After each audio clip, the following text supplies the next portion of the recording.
Salut à tous et bienvenue sur Booster à la chaîne, ici Marek pour une nouvelle vidéo d'ouverture Magic. Et donc ce sera encore du Kaladesh, mais cette fois-ci un peu différent puisqu'on va s'ouvrir un kit de construction de deck, donc un toolkit en fait. Voilà, et donc le toolkit qui vient avec l'extension Kaladesh. Donc ça c'est la première boîte, le premier produit que je souhaitais ouvrir sur la chaîne en tant que Kaladesh, puisque c'est vraiment un pack d'introduction en plus, vraiment adapté aux nouveaux joueurs. Et en fait ce qui s'est passé c'est que bien que j'avais précommandé cette petite boîte en VF, du coup il y avait des ruptures de stock et donc j'ai pu l'avoir que très tardivement. Donc ce sera en fin de compte un des derniers produits qu'on ouvrira sur la chaîne, donc c'est pas très grave. Donc pour ceux qui ne connaissent pas ces petits kits de construction, c'est un peu des kits de démarrage, c'est vraiment adapté aux nouveaux joueurs, puisque ça va contenir d'une part 125 cartes assorties semi-aléatoirement, donc il y a à peu près toutes les couleurs réparties avec des cartes, je suppose, de Kaladesh. On aura en plus 4 petits boosters qui proviennent d'extensions récentes, donc on va voir ce que ça veut dire. Donc il y aura probablement au moins 2 Kaladesh et peut-être du Innistrad, on verra bien. 100 terrains de base, donc il y en aura 20 de chaque couleur, et des petits guides pour vous apprendre à construire. Donc ça c'est vraiment très très bien. En plus ça coûte pas très cher pour les joueurs qui débutent et qui souhaitent apprendre à construire leur premier jeu de toutes pièces sans partir sur un deck préconstruit qu'on pourrait améliorer. Là c'est vraiment, vous construisez votre deck avec ce pack, donc c'est vraiment cool. Et puis la boîte est très jolie en plus et elle vous permet de ranger en fait vos cartes ensuite, puisqu'elle est rigide, elle est réutilisable. On va voir ça ensemble, donc c'est vraiment très sympathique. Donc moi je vous propose de découvrir avec vous ce que ça contient, puisque je voulais l'ouvrir au début mais en fin de compte j'ai pas pu le faire, donc je sais pas trop ce que ça contient. Enfin je sais ce que ça contient en gros, mais je sais pas trop ce qu'on aura dans les cartes semi-aléatoires, je sais pas ce qu'on aura dans les boosters, donc on va voir tout ça ensemble. Voilà. Donc ça s'ouvre comme ceci, comme d'habitude. Donc ça voilà. Oh tiens, c'est intéressant ça. On a un petit livre, ça c'est nouveau, ça on n'avait pas ça avant. Alors qu'est-ce que c'est que ça?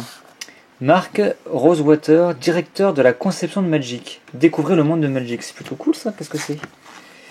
Ah ouais d'accord.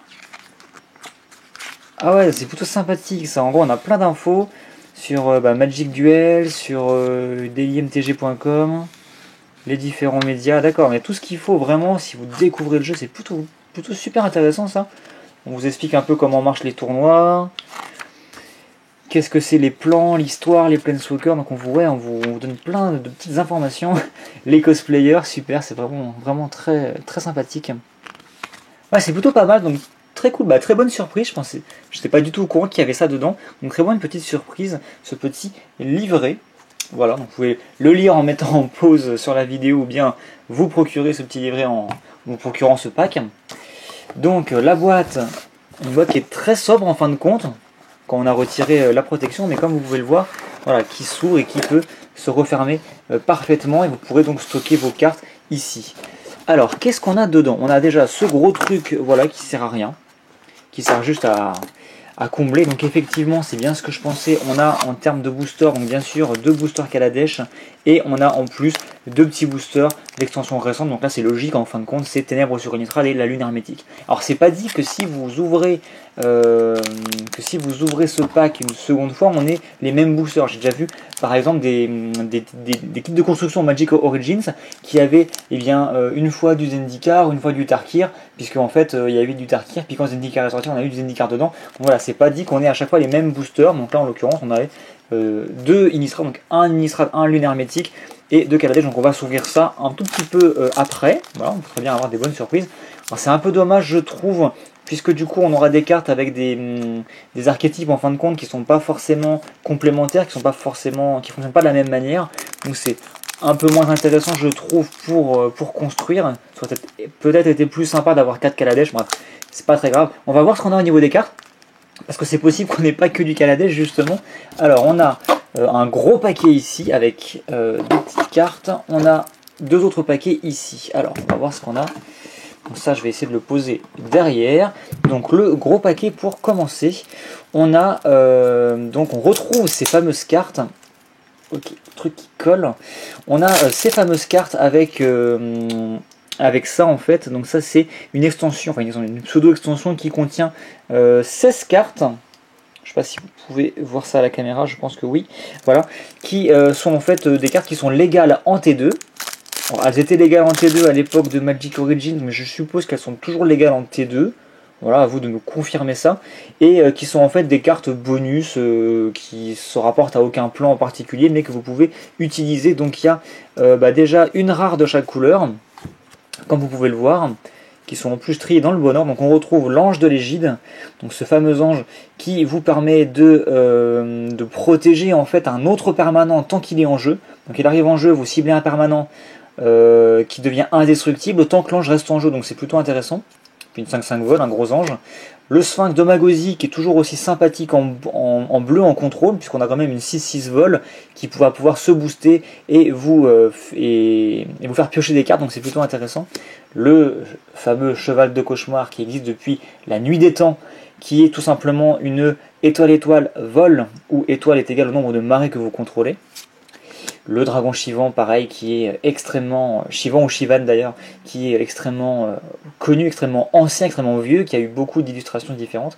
Et donc un dragon très classique qui vole et qui peut se booster. Et en vert, on a une âme des moissons, qui est une 6-6 piétinement, bah oui c'est vert après tout, et qui en plus vous permet de piocher des cartes, donc c'est plutôt pas mal. Donc voilà, on ouvre un pack, dès le début on a 6 cartes rares qui sont très correctes, qui vont ravir les nouveaux joueurs et qui sont en plus légales en T2. Et derrière, on a en plus de bonnes petites cartes de cette fameuse extension.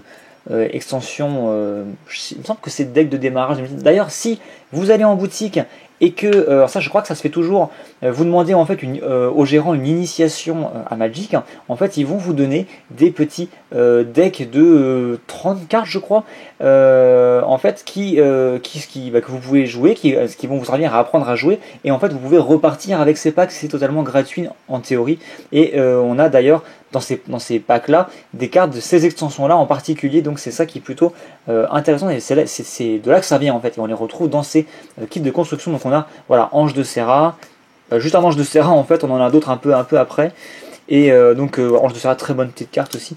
Et d'ailleurs voilà, on retrouve au niveau des extensions donc du Kaladesh, très bonne Kaladesh, donc ça je pense que c'est les cartes semi-aléatoires. Voilà, donc on a du Kaladesh, on a encore cette extension de découverte, on a du Ténèbres sur Innistrad, on a du Lunaire Mythique, donc on a vraiment un peu de tout, des extensions récentes en fait. Après on passe au bleu, donc ouais, il y a pas mal de petites cartes, il y a vraiment de quoi faire à ce niveau-là. Voilà, donc ça c'est plutôt, je pense, la partie fixe du pack qui ne change pas, à mon avis, puisque c'est plutôt là-dedans qu'on va avoir des cartes semi-aléatoires. Donc là je pense que vous aurez toujours les mêmes dans ce gros paquet. Donc là c'était pour les noirs. On découvre tout ceci en rouge, en vert, donc ouais, des cartes vraiment de toutes les extensions récentes on va dire. Du coup ça veut plus rien dire, quoi, c'est un peu mélangé, mais en fin de compte c'est ça le T2, puisque le T2, donc le standard, en fait on mélange tout simplement bien, les cartes des extensions les plus récentes pour faire un deck qui est cohérent, enfin qui est puissant, mais qui n'est pas forcément cohérent justement au niveau de l'histoire, au niveau d'un point de vue RP. En fin de compte on peut très bien allier des Eldrazi avec n'importe quoi, avec des loups-garous d'Innistrad, ou avec des inventeurs de Kaladesh, ou faire piloter des véhicules par des Eldrazi, enfin c'est n'importe quoi, mais dans tous les cas, voilà, ce kit-là est plus dans cette optique-là, donc on peut vraiment faire un deck avec n'importe quoi de toutes les extensions récentes. Et ce qui est cool, c'est qu'on vous fournit, comme vous pouvez le voir, tous les doubles terrains, les doubles terrains classiques qui arrivent en jeu engagés, puis qui vous ajoutent au choix l'un ou l'autre des manas de la couleur, des deux couleurs de ce terrain justement, et on vous fournit toutes les combinaisons de deux couleurs en 2 exemplaires. Donc ça c'est vraiment très très bien, ça va vraiment être utile pour les joueurs débutants qui souhaitent faire des jeux multicolores. Et non, voilà, il me semble qu'on a en plus des petites zones couleurs, donc on a peut-être même pas toutes les combinaisons, non voilà, on a vraiment toutes les combinaisons. Donc là on a, je sais pas pourquoi on a du Kaladesh, et là on a du... Ah, on a un peu tout, ok, là on a du Ténèbres sur Innistrad, et avant on avait, je crois même, on a même du Serment des Sentinelles, c'est pour vous dire, voilà, on a vraiment toutes les extensions récentes, mais on a toutes les combinaisons de double terrain, donc ça c'est vraiment très intéressant. On a donc du coup des terrains de base, voilà, donc on en a un petit peu ici, donc là pour le coup c'est que du Kaladesh, ça paraît logique. Voilà, il me semble que ouais, c'est que du Kaladesh. c'est pas très important après l'extension. Et alors si tout se passe bien, dans ce paquet là on a de nouveau plein de terrains de base. Il me semble que c'est ça. On va vérifier ça ensemble tout de suite. Donc, je reviens sur les deux petits trucs là après. Donc là voilà, c'est ça, on a encore plein de terrains de base. Vraiment de quoi... tout ce qu'il faut pour construire même plusieurs decks simultanés de couleurs différentes. Donc ça c'est vraiment intéressant. Voilà, donc on va mettre ça, si j'arrive, voilà, de côté. Donc je vous avais dit que je reviendrai là-dessus. Donc on a premièrement le fameux petit dépliant qui vous rappelle très rapidement les règles de base. Donc ça c'est utile quand vous jouez de l'avoir à côté de vous, ça vous aide vraiment à vous rappeler des petits trucs en fait. Notamment les différentes phases, l'ordre du tour, ça c'est très intéressant. Même pour des joueurs expérimentés d'ailleurs. Et à côté, on a un autre livret qui est scotché. Alors est-ce qu'on peut l'ouvrir proprement? Yes, on va essayer de l'ouvrir proprement avec des ciseaux. Hop! C'est pas trop mal ça. Donc là j'ai l'impression qu'on a un truc vraiment très joli. Alors qu'est-ce que c'est? C'est un peu toujours la même chose. Hein. Toujours aussi galère à ouvrir. Sans le déchirer bien sûr. Donc là voilà, on a Kaladesh, les 5 couleurs. Donc on vous représente les 5 couleurs en détail en vous disant un peu à quoi elles correspondent. Et on a voilà, en fait, les Planeswalkers emblématiques de ces 5 couleurs. En vous disant à chaque fois à peu près qu'est-ce que représentent ces couleurs. Donc, par exemple, pour le blanc, protection et armée. Voilà, si vous êtes dans ce délire-là, vous aimerez peut-être le blanc. Le vert, ça correspond à la nature et la vie. Le feu et émotion pour le rouge. Voilà. Donc vraiment, ça vous aide un peu à vous décider pour votre couleur favorite. Et derrière, en plus, voilà, comment construire un deck. La première étape, trier vos cartes, trouver vos cartes clés, explorer les possibilités, spécialiser votre deck, ajouter vos terrains, parce qu'un deck sans terrain c'est un peu chaud, bien qu'il y ait des decks sans terrain qui soient très forts, hein. Attention. Et jouer et peaufiner votre deck, voilà, donc tout ce qu'il faut pour les joueurs débutants, c'est vraiment très sympa. Si vous voulez faire découvrir à quelqu'un Magic, justement, c'est vraiment, je pense, un produit idéal. En plus, comme je vous le rappelle, on a des boosters en plus qui sont fournis. Donc il y a en plus le côté fun de l'aléatoire et des petits boosters à ouvrir. Donc ça, on va se le mettre bien de côté. Voilà. On a encore ce pack là. Donc ce pack là, normalement, c'est ce fameux pack. Alors, comme je vous disais, ces cartes là, normalement, c'est toutes les mêmes. Par contre, ici, on a des cartes qui ne sont pas les mêmes selon le pack. Donc on n'aura pas de rares, si je dis pas de bêtises. On n'aura que des Unco et des communes. Mais on n'aura pas forcément un équilibre au niveau des couleurs. Donc là, par exemple, j'ai l'impression qu'on a du bleu. Voilà, mais c'est voilà, on a pas mal de bleu visiblement. Donc là, c'est que du Kaladesh, par contre, j'ai l'impression. Non, bah non, je dis des bêtises. Là, on a du vert noir, du noir. De nouveau du bleu avec un peu de blanc et du rouge. Non, bah on a un peu de tout en fin de compte. Voilà, je vous dis des bêtises. Mais ça, je pense que c'est le côté un peu semi-aléatoire. Donc c'est un peu mis en vrac. On a quand même pas mal de petites Unco, de petites rares, de petites communes. Donc des choses assez sympathiques en fin de compte. Donc ouais, c'est plutôt pas mal. Petite carte qui est toujours aussi fun. Un peu de tout. Du gaze, des anges, tout ce qu'il faut. Donc ouais, je pense... vraiment pas mal pour un chef de la fonderie, bah voilà, et un inspecteur de la fonderie, mais très sympathique, dis donc. Donc vraiment de quoi faire pour vous amuser à construire vos decks. Donc encore une fois, comme c'était marqué sur Delpian, triez vos cartes par couleur, par type, etc. Et après, amusez-vous à construire. Et donc, eh bien écoutez, j'allais vous dire, on se quitte là-dessus, mais non, puisque malgré tout ça, malgré toute ces trucs cool qu'on vient de voir, on a encore 4 boosters à ouvrir. Et donc je vous propose de faire ça dans l'ordre chronologique. Donc on va commencer par le booster Innistrad. Puis on fera l'une hermétique et les Kaladesh pour finir. Alors là c'est le moment de vérité, puisqu'on peut très bien avoir des trucs assez exceptionnels. Hein. Alors bien entendu les petites communes, donc ça bien sûr vous les connaissez maintenant. Donc je vous encourage, si vous êtes intéressé pour découvrir Ténèbres sur Innistrad ou la Lune hermétique ou Kaladesh en détail, d'aller voir les autres vidéos de la chaîne où on ouvre justement ces displays, des displays complets. Donc voilà, donc ça c'est dit. C'est pour ça que je ne m'attarde pas trop dessus, c'est vraiment un peu découverte là. Et on va voir quand même ce qu'on ouvre en guise de rare, parce que c'est ça qui est important. Alors on a une petite carte en recto verso, voilà, si vous vous rappelez bien, en Innistrad on avait ça. Alors piste de preuve, une petite faucheuse, donc un gros ange, chasse-clair de lune. Et au niveau de la rare, on aura le droit eh bien, à un estuaire asphyxié qui est un double terrain, donc qui est plutôt pas mal, donc c'est plutôt sympathique. Voilà, donc ça vous aidera si vous voulez faire un petit jeu bleu-noir. C'est plutôt sympathique, un petit jeton et rien de plus. Voilà, booster très sympathique avec un petit estuaire. Alors, ces doubles terrains, on vous rappelle, il arrive sur le champ de bataille, vous pouvez révéler en l'occurrence ou une île ou un marais depuis votre main, et si vous ne le faites pas, il arrive en jeu engagé. Donc c'est un terrain plutôt pas mal, je pense, si vous avez justement d'autres terrains tels que les Shockland ou encore les terrains de Zendikar qui avaient le double type, admettons île, marais, vous pouvez même les révéler. Voilà, parce que c'est pas marqué une île ou un marais de base. Donc ces terrains-là sont assez synergiques avec les terrains que je viens de citer, ce qui vous permet en fait d'avoir votre mana accessible et dégagé dès le début. Donc c'est plutôt intéressant. Je pense qu'ils sont vraiment cool ces petits doubles terrains. Donc voilà, donc c'est plutôt pas mal. Donc ensuite on a la lune hermétique. Donc encore une fois, je reviens pas dessus puisque les explications en profondeur sont disponibles sur la chaîne. Hop, on aura comme petite carte recto verso celle-ci, donc un extirpateur de péché qui devient un extirpateur de chair, voilà, qui passe un peu au stade supérieur. Au niveau des Unco, un flot incendiaire, Geist des archives, flamme envahissante, et on aura le droit à un voleur d'identité, donc ce petit change-forme, voilà, qui à chaque fois qu'il attaque, vous pouvez exiler une créature non jeton ciblée, et en fait il va devenir une copie de cette créature, et après vous la renvoyez la carte exilée sur le champ de bataille.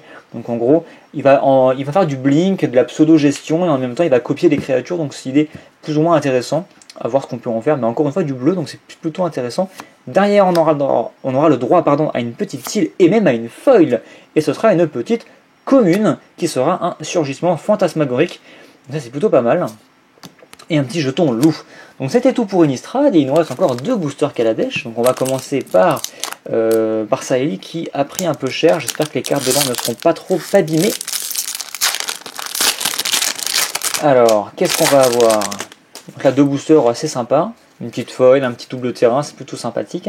Donc pas de mythique en même temps, c'est chaud de choper une mythique en 4 boosters, sachant que le ratio, je vous rappelle, c'est à peu près tous les 8 boosters. Mais ça peut arriver, vous pouvez très bien tomber sur une mythique. On a même trouvé une mythique foil sur un autre kit de construction qui est déjà publié sur la chaîne d'ailleurs. Donc je ne sais plus si c'était Magic Origins ou Innistrad, quoi qu'il en soit, on était tombé sur une mythique foil, voilà, le truc qui arrive tous les à peu près 150 boosters, donc le truc de fou. Donc voilà, tout peut arriver, donc c'est pas du tout des boosters, on va dire, débutants, bridés, non, pas, absolument pas, on peut vraiment trouver tout et n'importe quoi dans ces boosters, c'est des boosters normaux, c'est ça qui est plutôt intéressant. Donc les cartes Kaladesh, encore une fois, n'hésitez pas à aller voir les ouvertures de display complet si vous voulez plus de détails. Chargeur à balise, donc ces véhicules toujours aussi intéressants. Ministre des enquêtes, et en rare on aura le droit à capturer par le consulat, donc une petite carte de gestion, voilà, que vous connaissez sans doute, qui va bloquer une créature adverse, et en plus si votre adversaire lance un sort qui cible une créature, ça va forcément aller cibler la créature qui est capturée, donc c'est pas mal, c'est un peu cher je trouve, mais pourquoi pas. Et c'était pour la rare Kaladesh de ce booster, et derrière on aura un petit jeton de construction, et il nous reste un booster pour ce kit. Hop. Et on aura le droit à des petites communes comme d'hab, une chèvre, donc ça c'est cool, c'est vraiment cool. Hop, hop, hop. Donc voilà, on commence. Premier Unco, précepteur démoniaque, donc très bonne réédition, encore une fois, avec super illustration pour le coup. La barge du bazar, rejet solennel, et en rare, attention, on aura le droit à un parasite du rebut qu'on retrouve décidément beaucoup de fois sur cette chaîne. Donc c'est pas encore autant que le garde des voirs holographique bien entendu, mais on le retrouve plutôt beaucoup, donc c'est pas grave, c'est une petite carte bien sympathique. Et derrière on aura bien une petite foil, j'ai l'impression, et ce sera une forêt. Voilà, c'est toujours bien d'avoir un petit terrain foil, voilà, et un petit jeton cerveau. Donc écoutez, de toute façon, voilà, le but c'était pas d'ouvrir des trucs de ouf dans ce kit, c'était simplement de présenter ce kit et de voir un peu ce que ça contenait. Donc pour résumer, on a de quoi vraiment s'amuser au niveau construction de deck, 5 rares, une de chaque couleur qui sont plutôt intéressantes d'ailleurs. On a 4 boosters qui nous réservent des petites foils, des petites rares sympathiques. Donc là en l'occurrence on n'a pas eu de trucs de fou, mais on a quand même eu un double terrain et un petit parasite qui est sympathique, 2 petites foils, donc voilà, on peut pas vraiment cracher dessus, donc c'est plutôt bien. Encore une fois, des petites zones des petites communes un peu en tout genre. Et niveau édition, donc pour le coup, ça mélange vraiment tout. Donc il y aura une majorité de Kaladesh, je pense, mais on a quand même ouvert pas mal de Ténèbres sur Innistrad, de Lunaire Hermétique et même un petit peu de Serment des Sentinelles. Donc vraiment une sorte de mélange de tout, même si je pense que c'est plus difficile pour les nouveaux joueurs parce que du coup il y a plein de mécaniques qui se mélangent et c'est pas forcément facile, on va dire. C'est plus facile, je trouve, d'ouvrir des intro packs, ou là en l'occurrence des decks Planeswalker, puisque là on a vraiment que les mécaniques de l'extension en cours, donc c'est peut-être plus abordable, plus simple d'approche en fait pour les nouveaux joueurs, quoi qu'il en soit. Si vous voulez vous faire plaisir et découvrir Magic, voilà, là où en gros vous découvrez bien 3-4 extensions d'un coup, donc c'est plutôt intéressant, je trouve. Mais voilà, donc à vous de voir ce que vous préférez. Quoi qu'il en soit, moi je vous conseille ces petites boîtes qui sont toujours, comme je le disais, très sympas. On a un petit livret bonus, ça vous permet de ranger vos cartes. Peut-être qu'on peut même le faire là, ici. Voilà. Voilà, ça part un peu en steak, c'est pas très grave. Donc on peut, comme je le disais, ranger les cartes que l'on a ouvertes comme ceci. C'est le but. Donc c'est plutôt intéressant. Voilà, moi j'ai plein de boîtes comme ça qui traînent dans un meuble et je vous avoue que j'ai toutes mes cartes rangées dedans. Donc ça c'est les cartes qu'il faut que je trie encore d'ailleurs. Bref, voilà qu'on range nos petites cartes dedans. On se partit un peu en steak, c'est pas grave, on referme. Et voilà, c'est prêt à ranger et vous n'avez plus qu'à construire vos jeux et à vous faire plaisir. Et écoutez, je pense qu'on va se laisser là-dessus. J'espère que ça vous a plu. On ouvrira, je pense, dans les futures extensions. J'essaierai d'ouvrir plutôt les kits comme ceci en premier parce que c'est plus pertinent, je trouve. J'espère néanmoins que ça vous a plu et je vous souhaite une très bonne fin de journée. Je vous dis à plus pour de futures vidéos. Salut!